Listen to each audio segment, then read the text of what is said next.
Histoire. Vous n'étiez pas à Limoges en 1968? Que non point. Et pourquoi donc? Y étiez-vous, vous-même?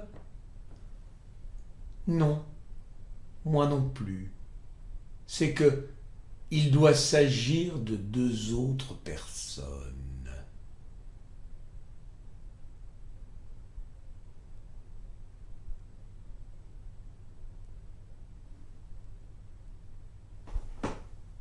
Oui, oui. Elle est de moi. Elle est de moi. D'ailleurs, c'est une que je me suis racontée dans mon imagination.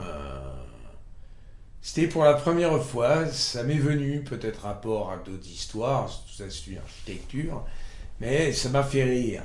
Ça m'a fait rire, je me suis fait rire moi-même. Et une copine qui me parlait de ces choses-là sur une certaine façon, mon humour, quoi. Choses comme ça. Et elle me dit, mais ça t'arrive souvent de rire comme ça j'ai de temps à autre, oui, je me raconte des histoires. Ah bon, ça te fait rire? Oui, surtout quand c'est une histoire que je ne connais pas. Elle ne se rendait pas compte, la pauvre, que pour moi c'est complètement vrai. Parce que les gags que je trouve, tout ce que je trouve, ça jaillit dans l'imagination sous forme d'images sonores ou quoi, mais de toute façon, c'est comme si ça venait de quelqu'un d'autre et ça me fait rire. Ce qu'il y a, c'est que jusqu'à maintenant, les filles que j'ai fait rire, pourtant il y en a eu, ça n'a jamais marché. Pourtant, le proverbe « Femme qui rit à moitié dans ton lit », même en les faisant rire deux fois, elle n'y était pas. Alors, c'est autre chose, histoire drôle. En fait, le monde est une histoire drôle. Le monde est une histoire drôle. Parce qu'en fait, je pense que papa, là-haut, quand tu as créé le monde, est-ce que tu t'attendais à ce que cela allait donner? Question. Hein? Parce que moi, je sais.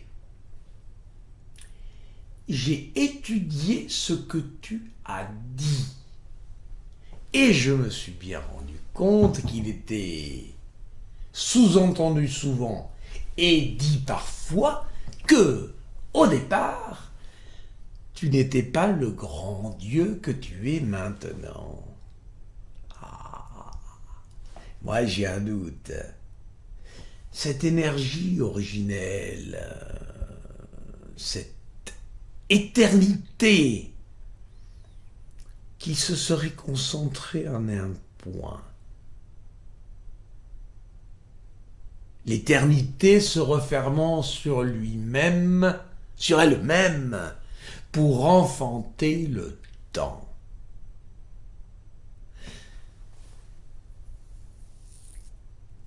Ça, c'est quelque chose de sympa.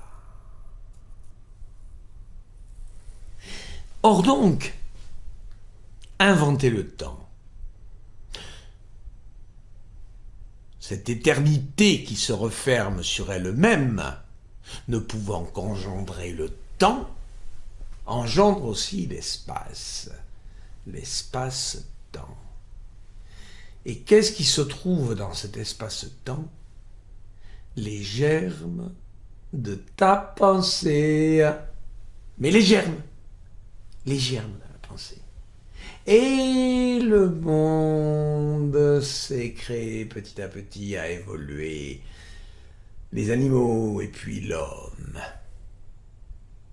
Et parmi les hommes, il y a des mutants, et l'humanité évolue, se polie, se travaille, grandit. En fait, au départ, le premier germe de création, c'était le miroir que tu recherchais. Le miroir. Qu'est-ce que c'est le miroir? Le miroir, c'est quelque chose qui réfléchit à nous. Voilà. Il nous réfléchit. Et il nous fait réfléchir. Et, en imaginant le Big Bang, on se trouve avec un immense monde en évolution. Le miroir évolue. Si donc le miroir évolue, c'est que la lumière qui inonde le miroir évolue aussi. Et je pense que plus le monde évolue, plus l'homme réfléchit,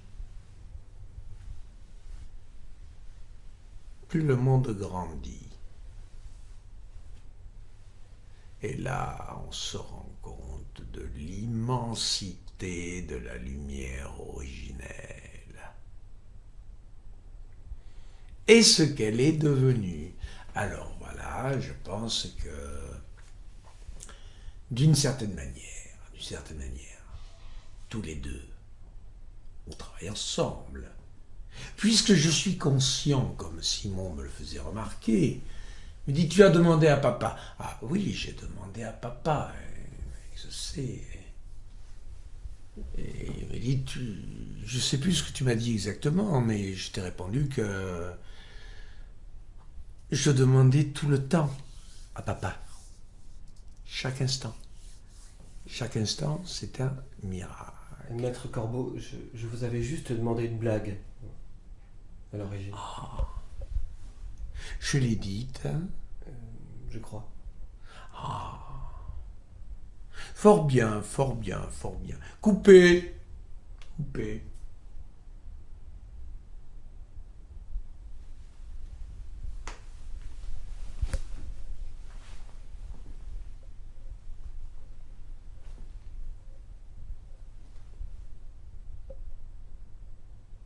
Coupé.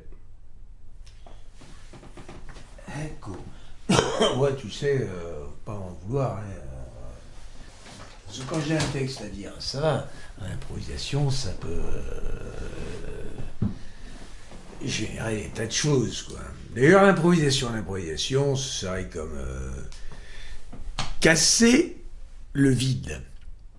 Et le vide, quand on le casse, tend à produire des particules en présence d'un champ de gravitation. Et on revient au point de tout à l'heure, en présence d'un champ de gravitation. Mais, au départ, juste au moment du Big Bang, c'est là qu'il y a la transformation de toutes ces lois physiques et que l'on arrive de l'instant zéro à une évolution.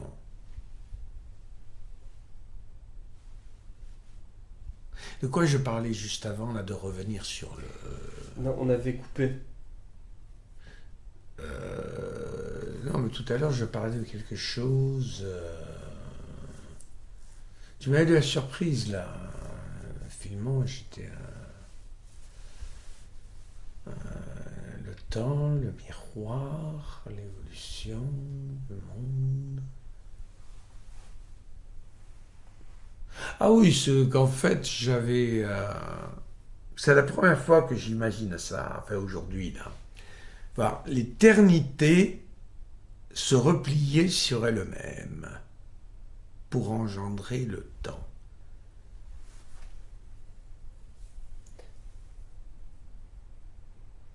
Je vous ai juste demandé une blague. Oui, mais je n'en étais plus à cela près. Voyons, une blague, une blague, une blague. Arrêtez l'ascenseur, arrêtez l'ascenseur, arrêtez l'ascenseur. Et ben voilà. Arrêtez le train, arrêtez le train, arrêtez le train.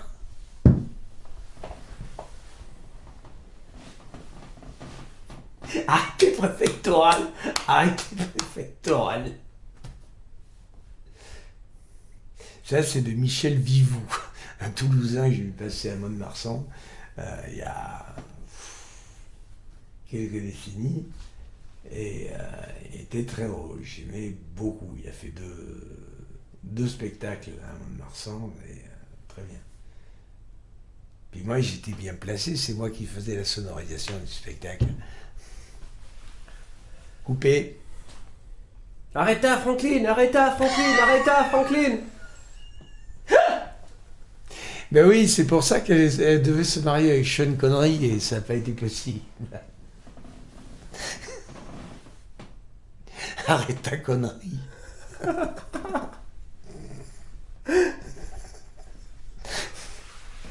Coupé. Ouais.